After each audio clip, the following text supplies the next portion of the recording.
Bon après-midi. Je pense que nous n'allons pas tarder. Il est déjà l'heure. Bon après-midi à tous, chers collègues. Nous sommes heureux de vous accueillir sur ce plateau Zoom à l'occasion de ce deuxième webinaire autour du sujet surveillance EMR, surveillance consommation des antimicrobiens. Comme vous le savez, cette série de webinaires s'inscrit dans le cadre des consultations en ligne qui sont organisées par l'AFRO en collaboration avec le siège. Et ces consultations en ligne visent à préparer la troisième réunion de haut niveau sur la surveillance de la RAM et la surveillance de la consommation aux antimicrobiens et bien sûr de l'utilisation qui aura lieu à Stockholm, en Suède, en avril 2021. Nous avons eu un premier webinaire, c'était le 22 octobre, et nous nous attendons à une série de webinaires qui vont aller jusqu'en janvier. Et bien sûr, tout au long de ces webinaires, vous commencerez à revoir les différents documents qui vous sont proposés sur le website GLASS.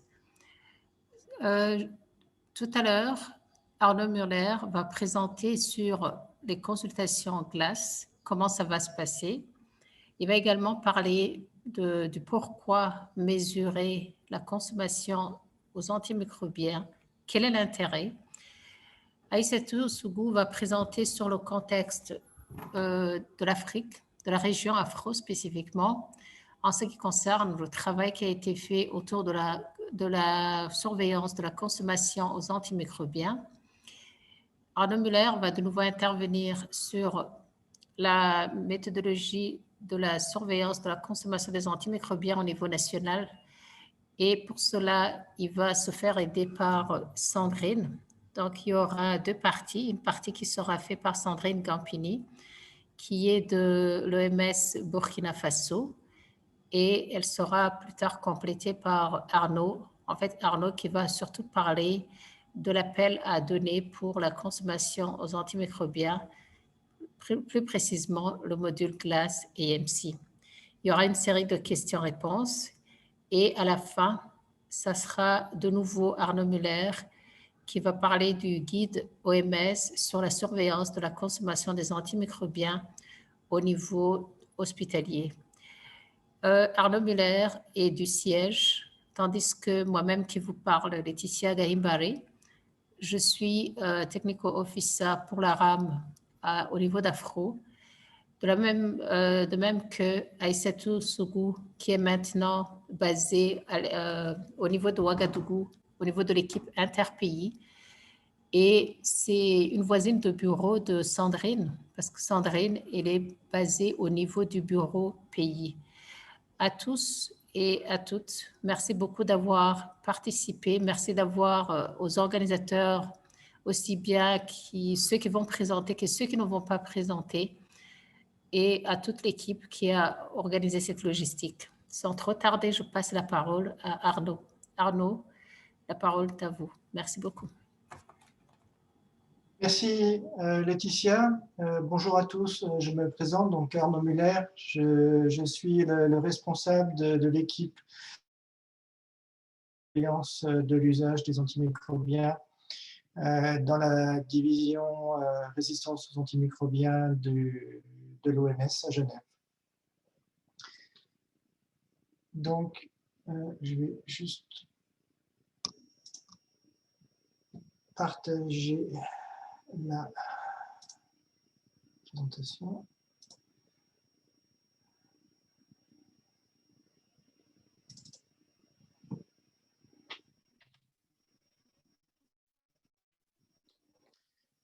Vous voyez mon écran?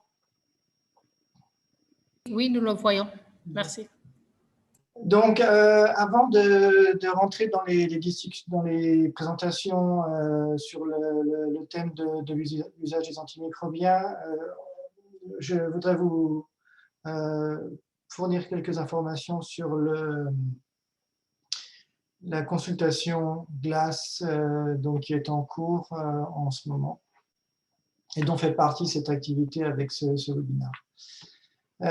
Donc là, c'est le système de surveillance mondiale pour la résistance et l'utilisation des antimicrobiens, développé par l'OMS. Ce système a été démarré en 2015 et au début se limitait à la surveillance de la résistance. 2016, donc le système a commencé à accueillir les pays et à permettre aux pays de soumettre les données de résistance. Et aujourd'hui, en octobre 2020, on est à 89 pays et territoires inscrits enrôlés dans GLAS. En parallèle aussi, nous avons développé des nouveaux modules dans GLAS. Donc, on a par exemple le premier module additionnel développé, ça a été le module sur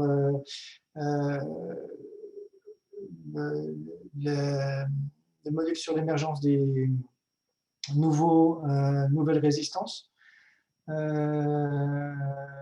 permet au pays de rapporter des nouveaux types de résistance.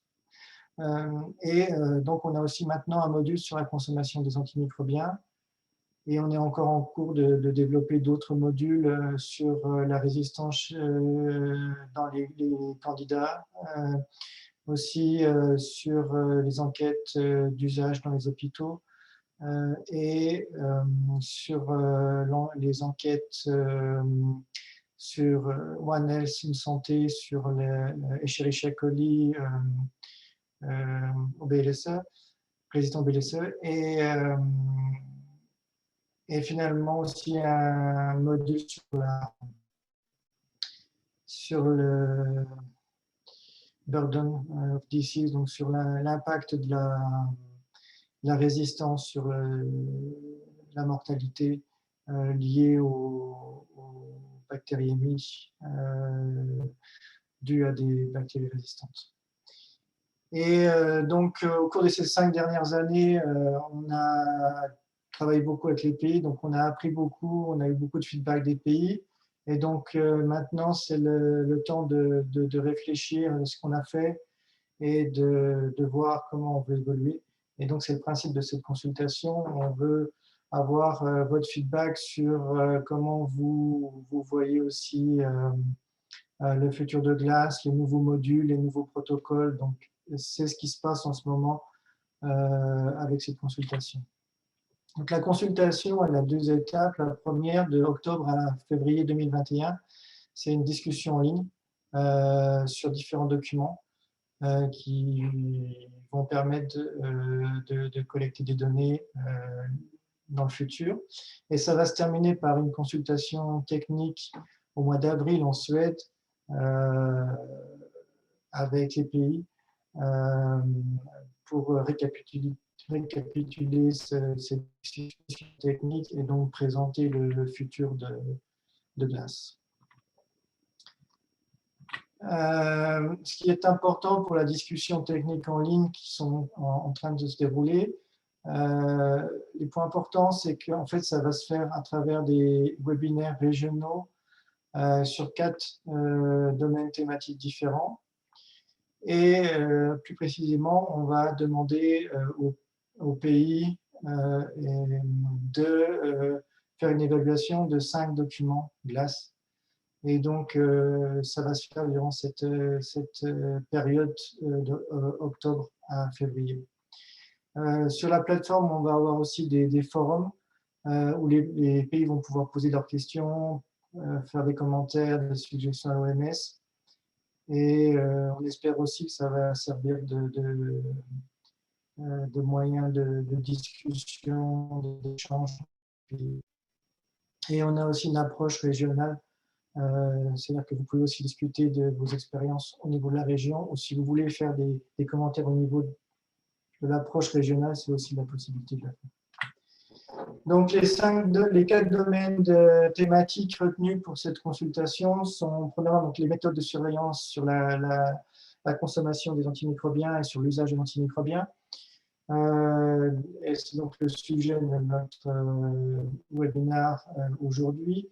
Les autres domaines sont les laboratoires de microbiologie, les méthodes de surveillance de la RAM et des modèles de surveillance liés à la RAM. Donc, ce que je vous ai dit, donc le protocole du tricycle, qui est une surveillance des bactéries Escherichia coli, Polytris de BLSE, et entre le secteur humain-animal, et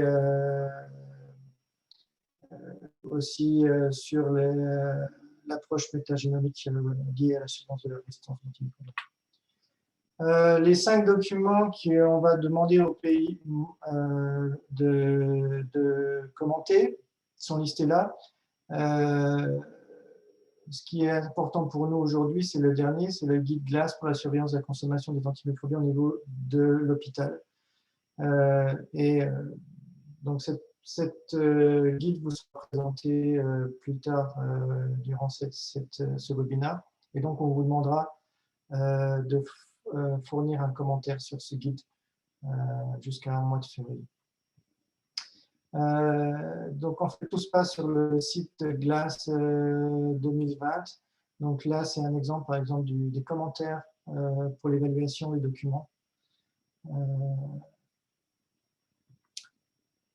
Et donc, par rapport à notre thématique, qui est donc les méthodes de surveillance donc de la CAM et de l'UAM, donc CAM, consommation des antimicrobiens, UAM, usage des antimicrobiens. Donc, on a eu 2 webinaires aujourd'hui pour la région Afrique. Donc, on en a eu un ce matin en anglais et on en a un cet après-midi donc en français.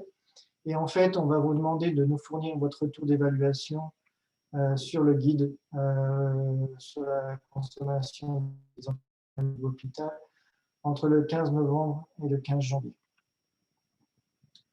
Donc, c'est la plateforme GLAS 2020. Donc, vous avez le site web. Donc, c'est un site où il faudra vous enregistrer. Donc, vous pouvez demander à vous enregistrer. Il y a un bouton et rentrer vos informations. Et vous pourrez avoir accès sur cette plateforme. Vous aurez plein d'informations et aussi, important par rapport au webinar, donc tous les webinars seront listés sur le site ainsi que les enregistrements et les documents qui ont été partagés durant les webinaires. Donc voilà l'introduction à la consultation GLAS. Donc Laetitia, je peux continuer. Vous pouvez enchaîner, Arnaud. Ouais. Donc, on va enlever.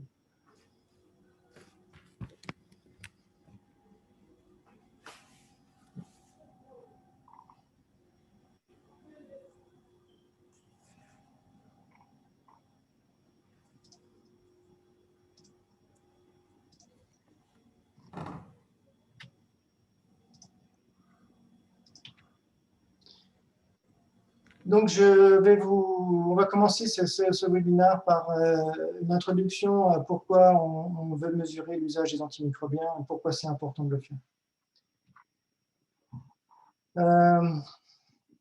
Comme vous le savez, plus on utilise les antibiotiques, plus on développe la résistance aux antimicrobiens. C'est un processus naturel, on ne peut rien y faire, c'est la loi naturelle. Mais ce qui se passe, et ce qui a été prouvé, c'est que l'usage des antimicrobiens est un des principaux facteurs du développement de la résistance. Le graphique le montre bien quand on regarde les différents facteurs qui peuvent impacter la résistance. Les 2 qui ressortent, c'est le mésusage des antimicrobiens, que ce soit chez l'homme ou chez l'homme. Et à droite, vous voyez les données de consommation au niveau des pays et les taux de résistance au niveau des pays. Et on voit une très bonne corrélation entre niveau consommation et niveau de résistance par pays. Et ce qui est encore plus grave, c'est qu'on s'est rendu compte que sur ces dernières années, on a une augmentation de la consommation des antimicrobiens. Et ce qui est encore plus important par rapport aux pays africains, c'est qu'on a vu que la consommation, cette augmentation de la consommation s'applique principalement dans les pays à revenus faibles ou moyens, alors que les pays riches, on a une stabilité ou de la consommation des antimicrobiens. Donc, en réponse à cette problématique, l'OMS a développé un plan d'action mondial pour lutter contre la rame. Et dans ce plan d'action, on a une partie qui est liée aux données pour pouvoir faire des actions pour corriger la problématique. Et on a 2 objectifs sur les 5 que compte le plan qui sont liés aux données de surveillance de la consommation ou de l'usage des antimicrobiens. Donc, on a l'objectif, je suis désolé, il y a une erreur, c'est l'objectif 2 du plan d'action mondial qui est là pour renforcer la connaissance et les faits scientifiques à travers la surveillance, donc pour la rame et sur l'usage des antimicrobiens. Et l'objectif 4 qui est sur l'optimisation de l'usage des médicaments antimicrobiens.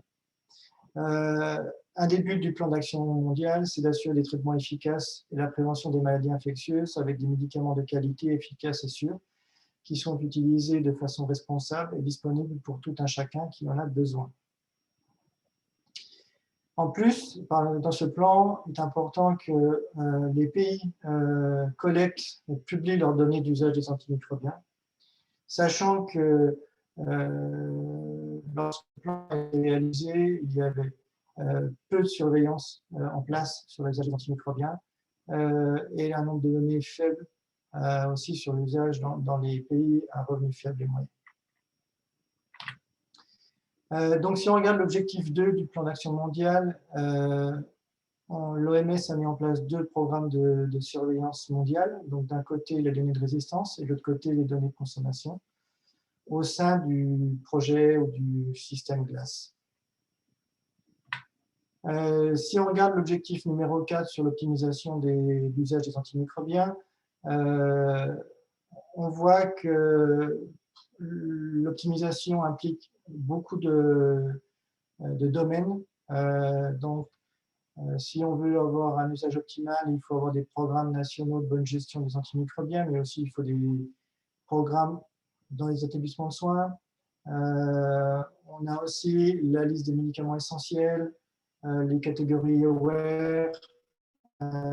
Il faut aussi prendre en compte l'argumentation, les politiques pharmaceutiques, les guides et recommandations cliniques, et aussi important, les prix et disponibilité des médicaments. Et donc, tous ces domaines, c'est important d'avoir des données pour qu'on puisse comprendre comment ça se passe et corriger s'il y a besoin. Et tout ça fait, l'optimisation des antimicrobiens fait qu'on veut diminuer la résistance aux antimicrobiens et améliorer l'accès aux médicaments.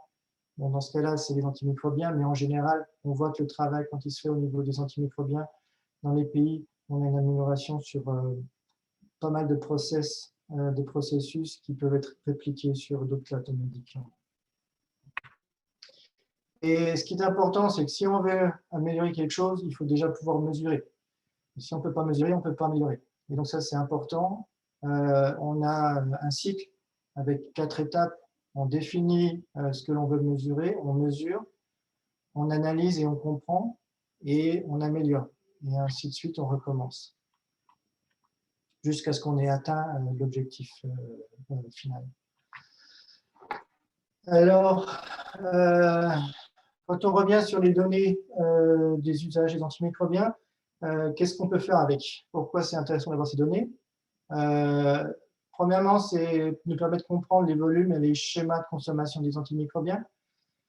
Quelles quantités sont utilisées, quelles classes sont utilisées plus que les autres. C'est aussi d'évaluer les pratiques de prescription par rapport à la pertinence de l'usage. Ça permet aussi de comparer à l'échelle locale, nationale, voire internationale. Si on a des données dans le temps, ça nous permet aussi de détecter les tendances. Est-ce qu'on augmente, on diminue l'usage au cours du temps? Et aussi, on peut donc faire du benchmarking, ce qui se fait beaucoup, par exemple, pour les hôpitaux, des choses comme ça, quand on est aux établissements de santé, pour voir un peu des différences et s'il faut faire des ajustements. Comment on peut utiliser ces données? Donc, par exemple, elles peuvent être utilisées pour identifier et fournir des alertes précoces sur des problèmes liés à l'usage et exposition des antimicrobiens. Donc, plus on a des données fines, plus on peut être précoce et intervenir tôt dans le processus. Une fois qu'on a identifié les problèmes, on peut développer des interventions pour résoudre ces problèmes. Et forcément, on va avoir les données aussi pour suivre les résultats des interventions et évaluer l'intervention. On peut aussi évaluer la qualité des prescriptions en termes de conformité avec les guides cliniques. Et aussi, souvent, dans un premier temps, ces données sont utilisées pour accroître la sensibilisation chez les professionnels de santé, les consommateurs, le public, les décideurs politiques sur les problèmes liés à l'usage d'antimicrobiens et sa contribution à la rame. Et ça, c'est aussi important, un des points, comme je l'ai montré au début, on voudrait voir aussi relier l'exposition aux antimicrobiens au développement de la rame. Donc, par exemple, aussi avec les données de consommation, d'usage, on peut mieux appréhender le marché des antimicrobiens, ce qui nous permet en fait d'informer, de faire le suivi, l'évaluation des réglementations liées aux antimicrobiens. On peut aussi travailler sur l'usage rationnel des antimicrobiens. Comme j'ai déjà dit, on peut relier données de consommation, données de résistance. Et puis aussi, ce qui est important, c'est qu'on peut aussi comparer et suivre les données de la CAM chez l'homme, mais aussi chez l'animal, parce qu'on s'est rendu compte que quand on fait des interventions dans un secteur, on peut avoir des effets néfastes, inattendus dans l'autre secteur. Donc, c'est important aussi de relier les deux secteurs ensemble. Voilà, c'est encore des exemples sur l'utilisation des données de consommation des antimicrobiens quand on discute avec les régulateurs.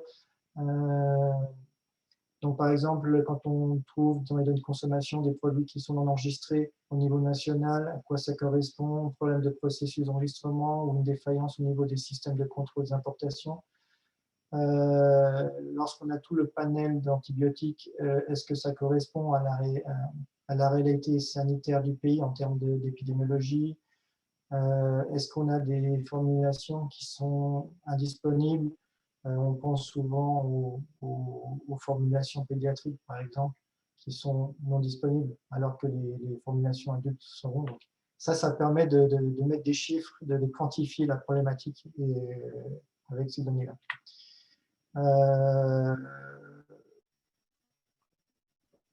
Aussi, un problème qu'on a vu, donc peut-être moins fréquent en Afrique, mais dans d'autres régions, c'est le problème des associations. On voit dans certains pays des associations qui ne sont pas indiquées avec des antibiotiques qui ont le même spectre d'activité, voire d'autres produits qui n'ont aucune activité, mais qui sont là à titre purement commercial. Donc ça aussi, ça permet d'identifier la problématique. Est-ce qu'on voit l'arrivée de ces produits? Est-ce qu'ils augmentent? Est-ce qu'ils diminuent? Des choses comme ça. On voit aussi, c'est un autre exemple, sur le nombre de produits par substance. Donc, si on prend un pays africain, donc qui ne fait pas partie de la région afro, mais qui fait partie du continent, on se rend compte au Soudan, on a 394 produits d'amoxiclave. Rien que pour l'amoxiclave, on est à 300, presque 400 produits. D'autres pays, par exemple la Côte d'Ivoire, le Burkina Faso, on est pas loin de 100 produits aussi pour l'amoxicilline acétylulanique. Si on regarde les autres classes, on voit beaucoup de ceftriaxone, ceffuroxime aussi, hein, avec beaucoup de produits, et aussi azithromycine et un petit peu aussi la ciprofloxacine. Et sachant que plus on a de produits sur le marché, plus il y a de compétition et plus il y a de consommation.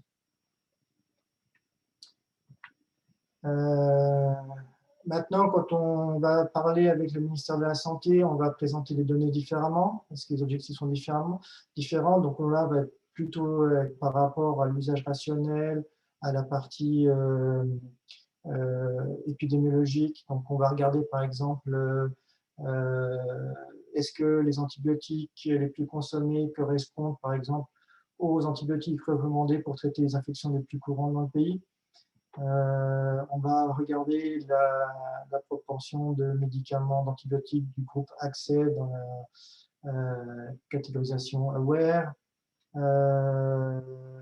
Après, si on a du détail, on peut même aller voir est-ce que les antibiotiques utilisés ont le spectre le plus étroit possible tout en restant efficaces. Donc ça, c'est des choses qu'on peut avoir avec les données d'usage et de consommation des antimicrobiens.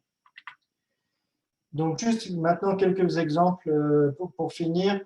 Ça, c'est des données graphiques qui viennent du rapport OMS sur la consommation des antimicrobiens qui a été publié en 2018.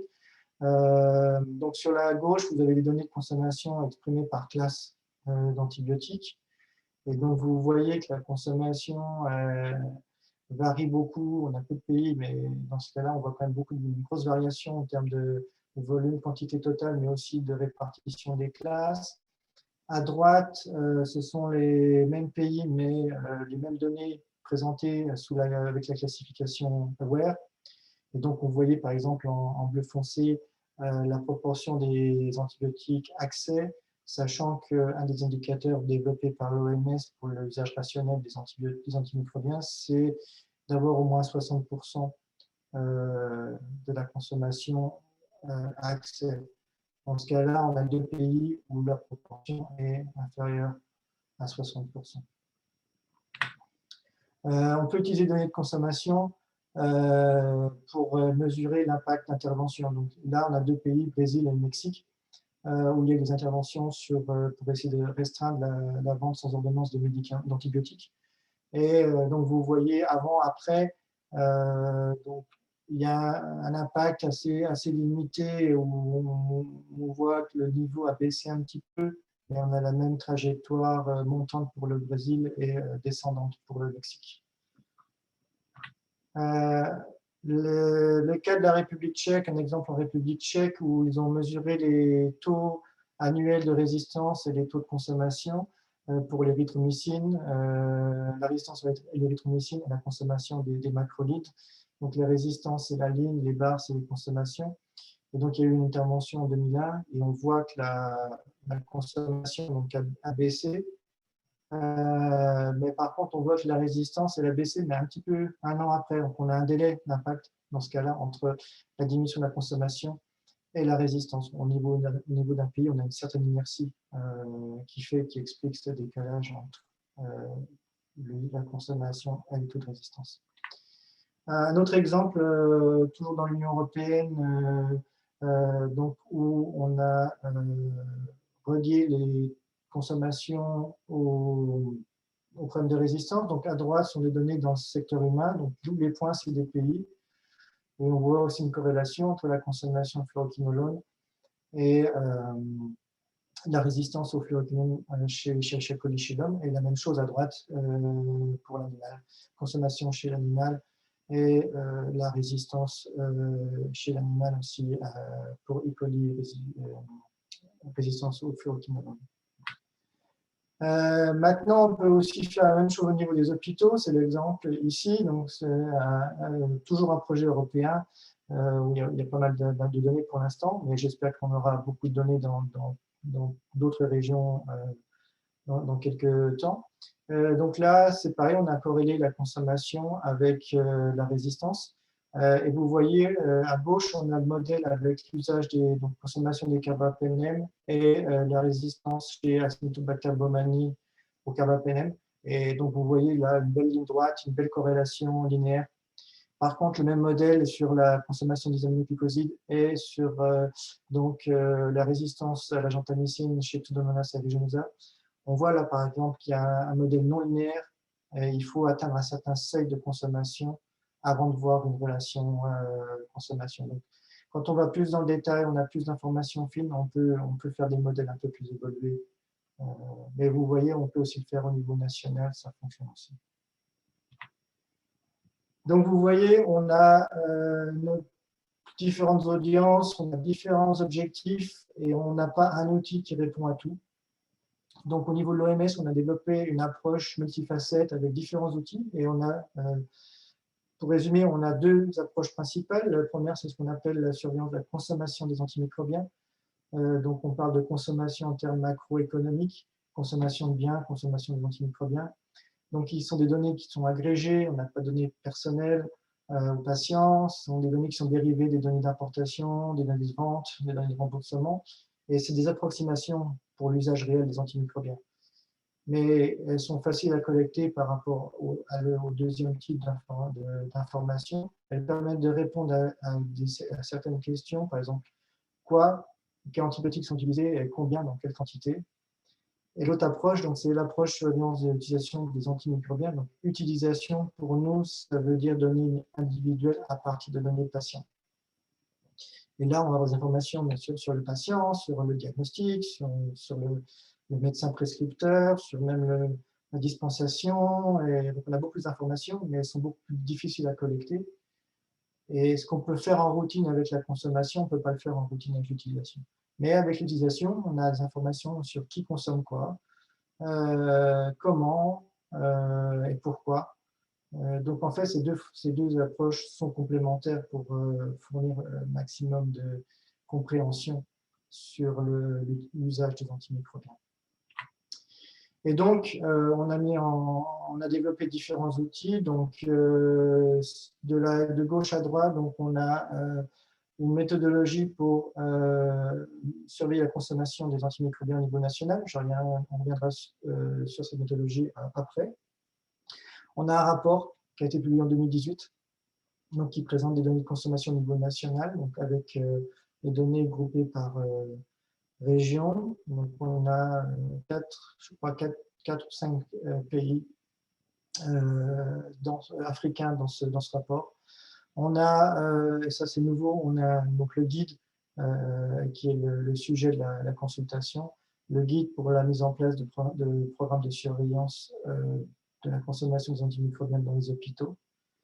On a aussi un manuel d'utilisation de la gestion de données de consommation.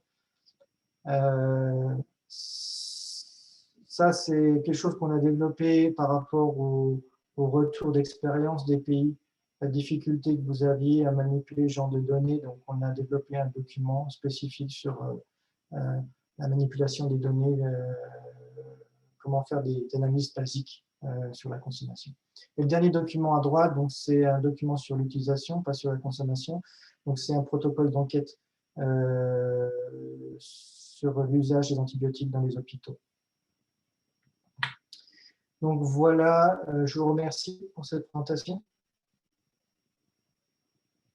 Merci beaucoup Arnaud pour cette présentation brillante. Et sans trop tarder, en fait, vous allez enchaîner avec...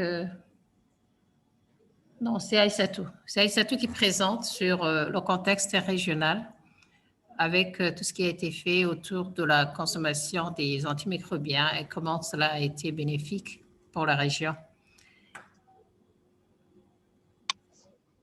Merci Aïssatou. Voilà, merci beaucoup Laetitia. Juste une minute, je mets en pause diaporama. Voilà. Bonjour chers collègues et bonjour à mes collègues orateurs. Je suis heureuse de vous parler aujourd'hui de la surveillance de la consommation et de l'utilisation des antibiotiques dans la région africaine de l'OMS. Je remercie mes collègues pour l'invitation à cet événement important, à cette consultation. Donc, je m'appelle Aïssatou Sougou, je suis responsable technique de l'OMS pour les médicaments et produits médicaux essentiels pour l'Afrique de l'Ouest, basée à l'interpays de Ouagadougou. Ici, vous pouvez voir que le travail colossal réalisé par les pays a permis aux 47 pays de la région africaine de se doter de politiques nationales en matière de médicaments, y compris pour les antibiotiques. Et à presque autant d'entre eux d'établir des listes nationales de médicaments essentiels afin de hiérarchiser les investissements. La région africaine a placé les autorités réglementaires au centre de la lutte contre la résistance aux antimicrobiens. Grâce à leurs fonctions essentielles, en particulier d'autorisation de mise sur le marché, de surveillance de marché et d'utilisation rationnelle, elles ont un impact sur le suivi de la consommation des antibiotiques et l'usage rationnel de ces produits. Toutefois, Si tous les pays disposent d'une autorité nationale de réglementation des médicaments, beaucoup d'entre eux ne sont pas en mesure d'assurer ces nombreuses fonctions essentielles attendues. On considère même que plus de 60% des pays africains ont une capacité de réglementation médicale minimale ou nulle. Cependant, il faut reconnaître les efforts considérables qui ont été faits ces dernières années pour améliorer la capacité de ces autorités, notamment à renforcer les inspections au niveau des points de distribution et à structurer le contrôle de qualité des médicaments par l'établissement de plans d'échantillonnage annuels au niveau des structures de distribution publique, avec l'exemple récent du Sénégal. En termes de disponibilité des antibiotiques, la disponibilité fiable d'antibiotiques abordables et de haute qualité reste une préoccupation majeure pour la région africaine. Les défis liés à un accès cohérent et fiable aux antibiotiques vont au-delà de la disponibilité physique ou de l'accessibilité pratique. Des obstacles culturels et comportementaux persistent également. Le graphique ci-dessus, comme vous pouvez le voir, donne un aperçu de la disponibilité des antibiotiques au cours d'une enquête pilote menée dans 19 capitales.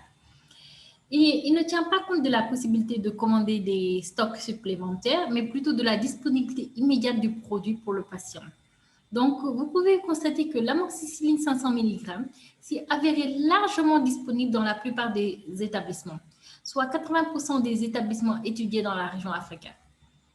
Les personnes interrogées ont les personnes interrogées ont noté une faible disponibilité inférieure à 30% des comprimés dispersibles d'amoxicilline 250 mg pour enfants, pour la plupart des pays africains, de la région afro, à l'exception de la Tanzanie, de la Zambie et du Zimbabwe. La disponibilité médiane d'une pénicilline injectable, benzazine ou cocaïne était d'environ 64% dans la région. Cependant, la disponibilité de la pénicilline injectable peut être affectée par la pénurie d'approvisionnement qui est mondiale actuellement.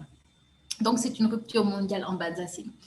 Nous avons constaté que la variation de la disponibilité entre les pays était plus importante pour l'amoxicilline que pour le cotrimoxazole, qui est souvent largement distribué dans les pays parce que les programmes VIH ont fait des investissements substantiels dans la gestion de la chaîne d'approvisionnement pour assurer sa disponibilité pour la prophylaxie. Toutefois, la disponibilité du cotrimoxazole peut entraîner une prescription importante, même si elle n'est pas appropriée. Dans le graphique ci-dessous, vous pouvez voir qu'au Congo, en RDC et au Cameroun, il est important et encourageant de constater qu'à l'exception de l'amoxicilline acide clavulanique très coûteuse, l'accès et la surveillance des antibiotiques ont montré une bonne disponibilité dans les établissements de santé, même si elle est inférieure au quota de 80% visé par l'OMS. Toutefois, la disponibilité reste disparate dans la région africaine et peut varier à l'intérieur d'un pays, et particulièrement dans les zones rurales, avec par exemple une disponibilité des antibiotiques inférieure à 57% aux Comores dans les zones rurales. Une comparaison des données de vente de Midas pour 10 pays francophones d'Afrique de l'Ouest, incluant le Bénin et le Burkina, montre que le volume total des ventes était le plus faible dans la région africaine pour les antibiotiques pédiatriques, comparé aux autres régions de l'OMS, telles que la région Pacifique européenne également. Toutefois, l'Afrique subsaharienne a fait l'état de pourcentages élevés et peut-être inappropriés de prescription d'antibiotiques, de l'ordre de 41 à 85%, aussi bien pour les adultes que les enfants.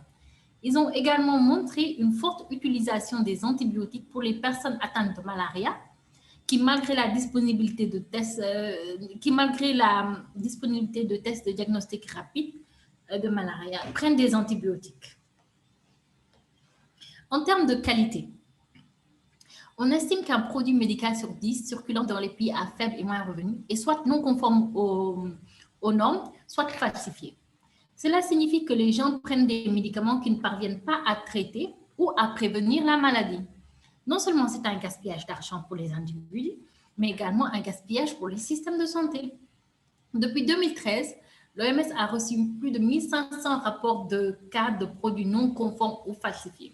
Parmi ceux-ci, les antipaludéens et les antibiotiques sont les plus fréquemment signalés.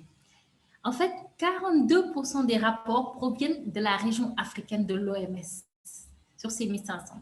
Cela ne représente probablement qu'une petite fraction du problème total et de nombreux cas ne sont sûrement pas signalés. Les antibiotiques représentent à eux 17% des produits falsifiés signalés jusqu'à présent. L'astuce des criminels, en fait, consiste à rendre leurs produits falsifiés à bas prix, acceptable pour un grand nombre de consommateurs. Pour ce faire, ils détournent des marques de qualité, en fait. Comme vous pouvez le voir ici, on a des produits labellés OMS, mais par contre, qui sont des produits falsifiés.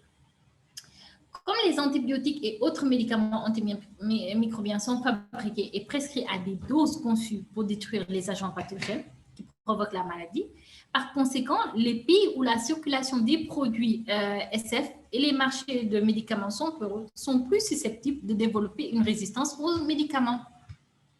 Et récemment, on a estimé entre 70 000 et 150 000 le nombre de décès causés par des antibiotiques falsifiés et non conformes chez des enfants de moins de 5 ans souffrant de pneumonie.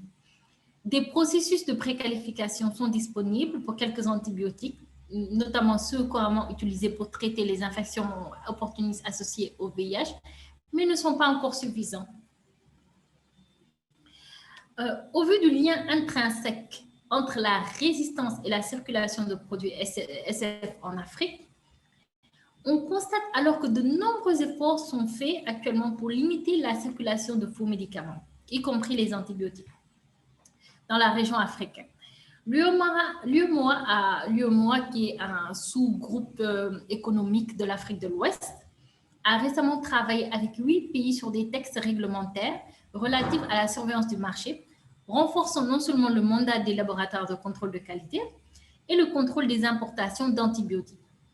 De même, certains pays tels que le Sénégal et l'Éthiopie s'orientent vers la sérialisation qui permet de vérifier l'authenticité des antibiotiques jusqu'aux derniers utilisateurs grâce à un système de traçabilité des boîtes.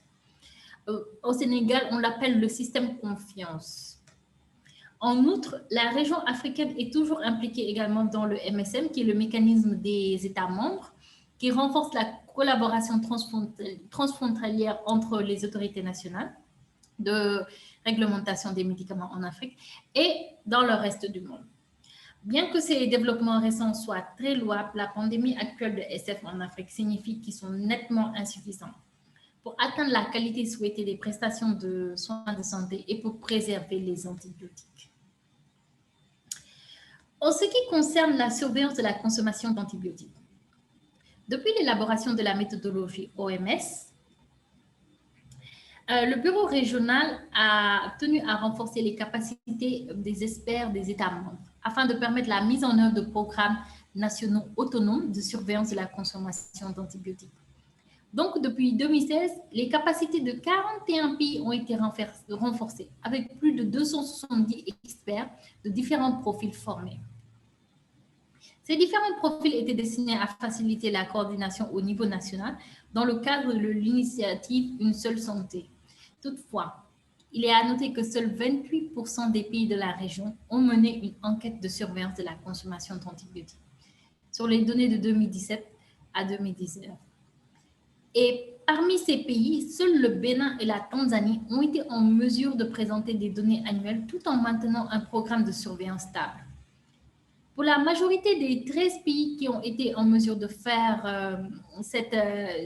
une enquête de consommation, seuls 50% ont fait un rapport sur 2 années consécutives. En gros, la mise en œuvre du programme SEMA reste faible dans la région africaine, avec plus de 72% des pays dotés de capacités qui n'ont jamais mené d'enquête. En fait, tous ces 72% de pays ont été formés, ils sont dotés de capacités nationales, mais n'ont jamais mis en œuvre d'enquête SEMA.